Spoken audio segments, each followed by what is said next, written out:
여정은 캐나다의 하느님 말씀 국제종교교육센터에서 기획한 가톨릭 신앙 연구 안내 프로그램 가운데 첫 번째로 나온 평신도를 위한 성서 공부 교재이며 본 영상물은 한국 가톨릭 생활 성서사에서 출간된 성서의 길을 따른 여정을 요약하였습니다.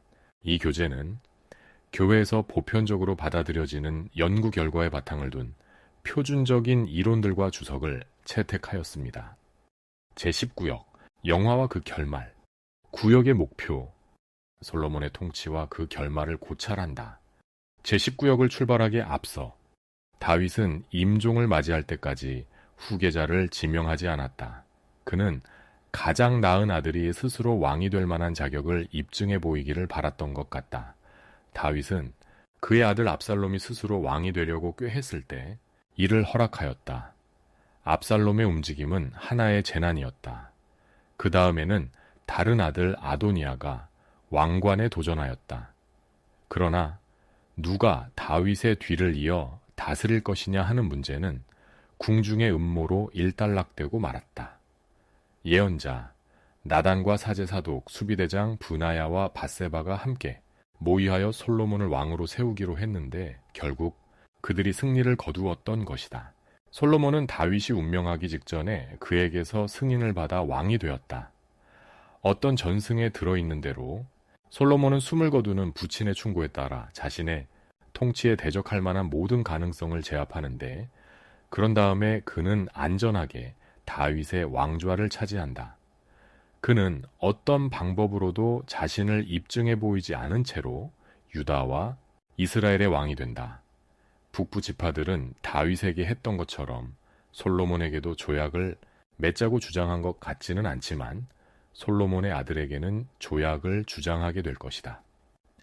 솔로몬의 통치에 대한 문헌으로는 옛 문서고에서 뽑은 것들과 민담, 기도 및 건축 명세서와 같은 여러 가지 형태의 자료들이 섞여 있다. 열왕기의 이 부분은 일정한 형태도 없거니와 분명한 체계도 잡혀 있지 않다.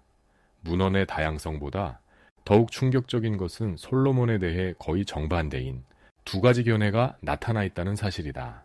한쪽은 솔로몬을 아무리 찬양해도 부족하다는 견해이고 다른 쪽은 그를 참된 신앙에서 이탈한 자로 단죄하고 있는 견해이다. 최종 편집자들은 이 둘을 절충시켜 솔로몬이 젊었을 때는 위대했으나 노년에 이르러서는 그릇된 길로 빠져들었다고 말하고 있다. 사실 솔로몬은 대부분의 사람들처럼 선과 악이 혼합된 한평생을 살았던 것 같다. 그러나 대부분의 사람들과는 달리 무엇을 하든지 대규모로 했으며 그의 성공과 실패 역시 규모가 컸다.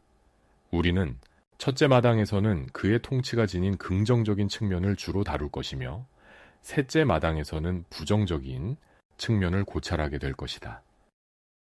첫째 마당, 솔로몬의 영화, 목표, 솔로몬의 지혜에 대해 고찰한다. 안내의 말, 지혜에 관하여 성서에서 지혜는 여러 가지 의미를 갖는데 여기에서의 의미는 지극히 보편적인 것이다.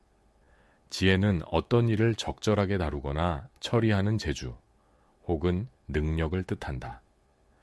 지혜 그 자체는 단순히 능력 또는 재주이며 윤리적인 것도 비윤리적인 것도 아니다.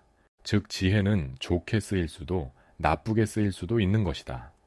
도둑이 기술적으로 도둑질하는 방법에 있어 지혜로울 수도 있고 정직한 사람이 자기 업무를 처리하는 방법에 있어 지혜로울 수도 있다. 성서는 지혜라는 낱말을 악을 행하는 영리한 방법을 묘사하는 데에는 자주 사용하지 않으며 일반적으로 좋은 일을 잘하는 것에 쓰고 있다.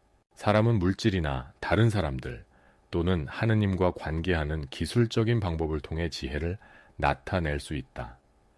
성전을 짓는데 쓸 아름다운 물건들을 만드는 재능 있는 숭늉공들은 지혜롭다는 말을 듣는다.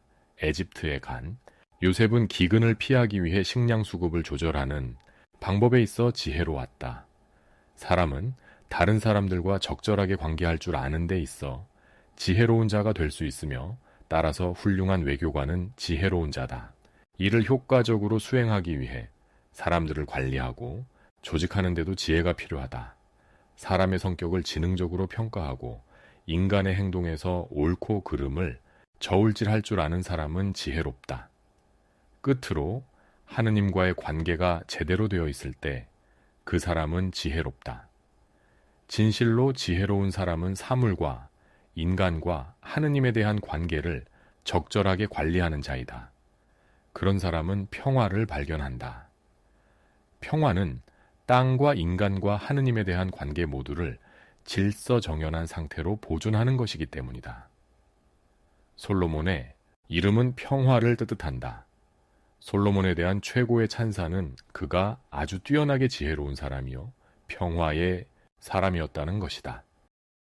지혜는 하느님으로부터 오는 선물이다. 어떤 사람들은 그것을 천부적으로 타고난다.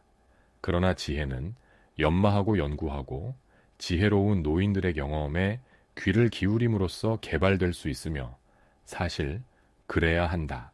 지혜의 성장을 촉진시키기 위해서는 어느 것을 막론하고 모든 것들에 대한 지식이 필요하다.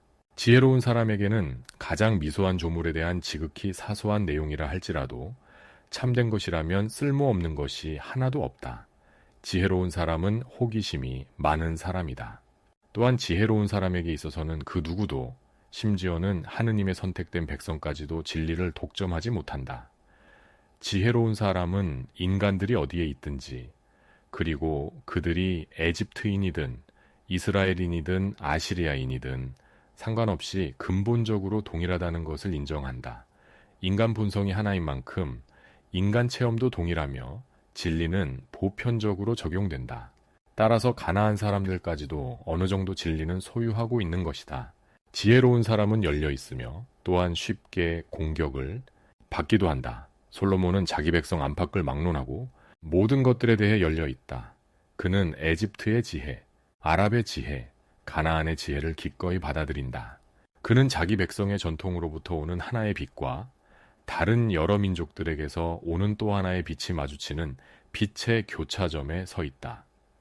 그래서 사람들은 솔로몬 당시부터 오늘날에 이르기까지 혹자는 그가 이방인들의 빛을 따랐다고 하고 혹자는 자기 백성의 빛을 따랐다고 하면서 논란을 벌여온 것이다. 다음 영상물에서 계속 이어집니다. 구독 신청으로 함께 해주세요.